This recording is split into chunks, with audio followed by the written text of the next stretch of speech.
शीतल, अक्षय जोरात ओरडतो.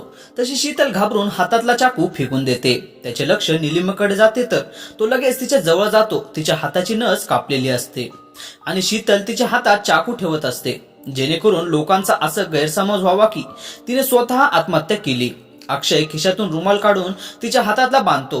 तिला शुद्धीत आणण्याचा प्रयत्न करतो. तू बाजूला हो, मला तिला चेक करू दे. राजेश, जो एक नामवंत डॉक्टर असतो, तो तिचा हात हातात घेऊन तिला चेक करतो. डोंट वरी, ती घाबरून बेशुद्ध झाली आहे. तिला रूम मध्ये घेऊन चल, मी माझी बॅग घेऊन आलोच. अशोक पोलिसांना कॉल करून बोलावून घेतो. अशोक, मी तुझी सख्खी बहीण आहे आणि तूच मला पोलिसांच्या हवाली करत आहेस, ती बोलत असते. तोच तिच्या गालावर एक चापट पडते. ती मान वर करून बघते तर अक्षय तिच्या समोर उभा असतो. तुझी हिंमत कशी झाली माझ्या होणाऱ्या बायकोला हात लावायची?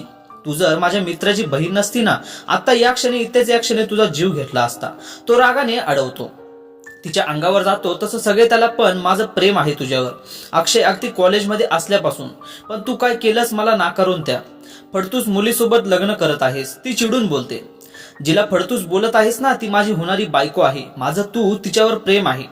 तो चिडून बोलतो. काही वेळातच पोलीस येतात. ते शीतलला घेऊन जात असतात की अक्षय त्यांना अडवतो. तू ना कोणाची बहीण होण्याची लायकीची आहेस तर मैत्रीण. संपूर्ण स्त्री जातीच्या नावावर कलंक आहेस तू. एक लक्षात ठेव शीतल, जे नशिबात असतं ते न मागता मिळत असे. हिसकावून घेऊन कोणी सुखी राहत नसतं.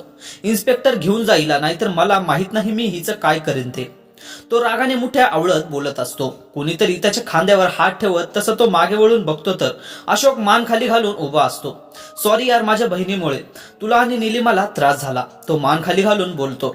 यात तुझी काहीच चूक नाही अशोक, तू का अशी मान खाली घालून बसला आहेस? तो त्याच्या खांद्यावर थोपतट बोलतो. तो रूम येतो तर त्यांचा ग्रुप रूम मध्ये असतात. तो जाऊन तिच्या जवळ बसतो.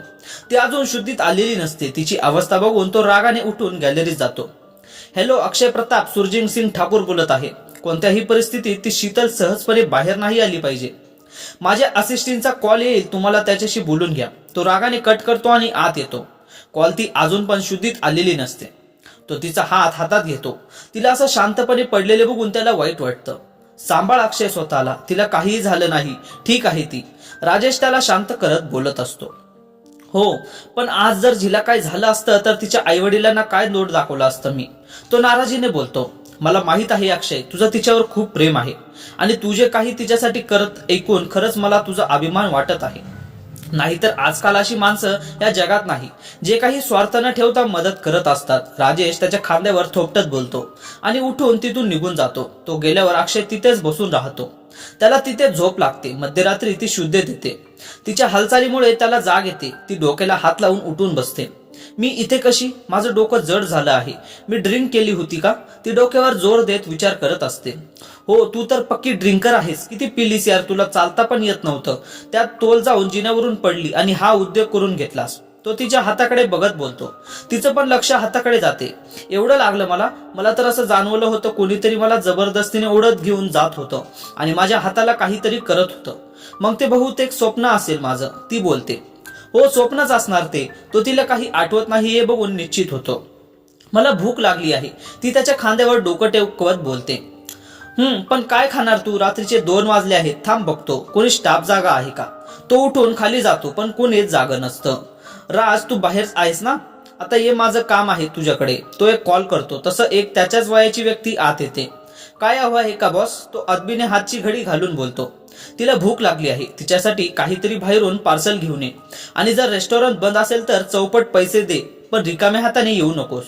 तो रूडली बोलतो. तसं तो माणूस निघून जातो. जवळपास अर्ध्या तासाने तो येतो. त्याच्या हातात बॅग्स असतात. तो त्या बॅग्स घेऊन वर निघून येतो. ती जागीच असते. चल बस, खाऊन घे. तो बॅग मधून काही खाण्याचे पदार्थ काढून बोलतो. ती पण लगेच त्याच्या समोर येऊन बसते आणि खाऊ लागते. खरंच तर तिला खूप भूक लागलेली असते. ती एकदम फास्ट खात असते. हळू, तुझ्यासाठी आहे, दुसरे कोणासाठी नाही. हळू खा, तो बोलतो. खूप भूक लागली होती, काय करू सांग, ती खात खात बोलते. तसं त्याला हसू येतं. पण एवढ्या रात्री तुला कुठे मिळाले हे सगळं, ते पण माझ्या आवडीचं, ती आश्चर्याने बोलते. पोटात अन्न गेल्यावर तिच्या लक्षात येतं. कुठून आणणार? रेस्टॉरंट मधून. तो तिच्या डोक्यात टपली मारत बोलतो. पण एवढ्या रात्री कुठलं रेस्टॉरंट चालू असतं? तो बोलतो. तू जास्त डोक्यावर ताण नको देऊस, तुझं पोट भरलं ना, मग कशाला एवढ्या चौकशी? तो थोडा रुडली बोलतो. ओके, नाही काही बोलत, बस. ती गाल फुगवून बोलते आणि खाऊन झालं की चेंज करून झोपायला बेडवर जाते. तो पण हसत सोफ्यावर झोपतो. तिला लगेच झोप लागते. तो मात्र काही वेळ जागा राहतो. काही वेळाने त्याला पण झोप लागते. दुसऱ्या दिवशी त्याला जाग येते, पण निलिमा अजून उठलेली नसते. तो तिच्या केसावरून हात फिरवून बाथ घेण्यासाठी निघून जातो. तो बाहेर येतो तर निलिमा उठून बसलेली असते. आता कशी आहे तुझी तब्येत? तो तिच्या जवळ बसत विचारतो. ठीक आहे. ती त्याच्या खांद्यावर डोकं टेकवत बोलते. उठ, आवरून घे, लग्नाच्या मुहूर्ताला 2 तास वेळ आहे. तो स्वतःच आवरत बोलतो. ती आळस देत बोलते आणि उठून बॅगेतून कपडे काढून बेडवर ठेवते. बाथ घेण्यासाठी बाथरूम मध्ये जाते. बाथ घेऊन ती आवरून खाली येते, पण अशक्तपणामुळे तिला चेहरा सुकलेला असतो. तिला येताना बघताच अक्षय तिच्या जवळ येऊन तिच्या हाताला धरून तिला आधार देतो. तिला बघून त्यांचा सगळा ग्रुप तिच्या भोवती जमा होतो आणि तिची चौकशी करत असतात. अक्षय जाऊन तिच्यासाठी नाश्ता आणि ज्यूस घेऊन येतो. तिला बळेच खाऊ घालून ज्यूस पाजतो. त्याला तिची काळजी घेताना बघून तिच्या डोळ्यात पाणी येतं. काय झालं, काही त्रास होत आहे का तुला? तो काळजीने विचारतो. काही नाही, असंच आई बाबांची आठवण आली. ती डोळ्याचा कडा पुसत बोलते.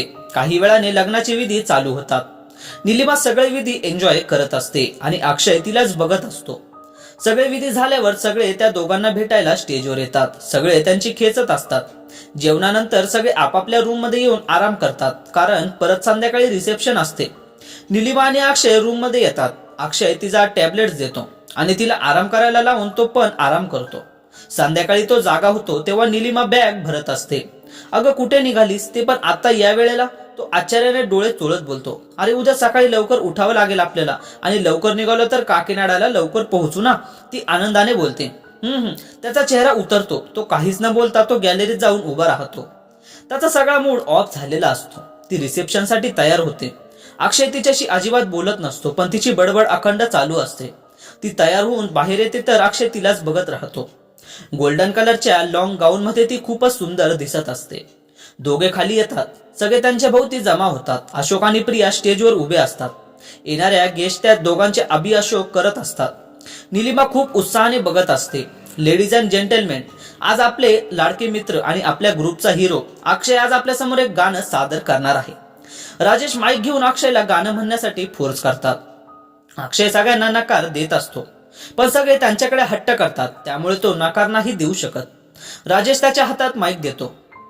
तू प्यार है किसी और का, तुझे चाहता कोई और है, तू पसंद है किसी और की, तुझे मांगता कोई और है, तू प्यार है किसी और का, तुझे चाहता कोई और है.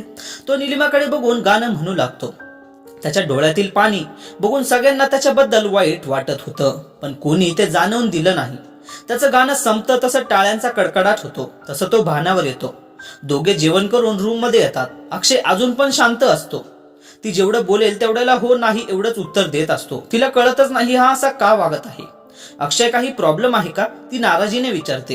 काही नाही ग, आज डोकं दुखत आहे. हा प्रवास, हे लग्नाची धावपळ, त्यामुळे थोडी तब्येत ठीक वाटत नाही, बाकी काही नाही ग. तो डोळ्यातून येणारे पाणी अडवत बोलतो आणि गॅलरीत जाऊन उभा राहतो. त्याच्या अशा वागण्याने निलिमा विचारात पडते. मित्रांनो, बाकीची उर्वरित कथा 8व्या भागात लवकरच सांगेन. तोपर्यंत जर तुम्हाला ही कथा आवडली असेल तर या व्हिडिओला लाईक आणि चॅनलला सबस्क्राईब नक्की करा. धन्यवाद.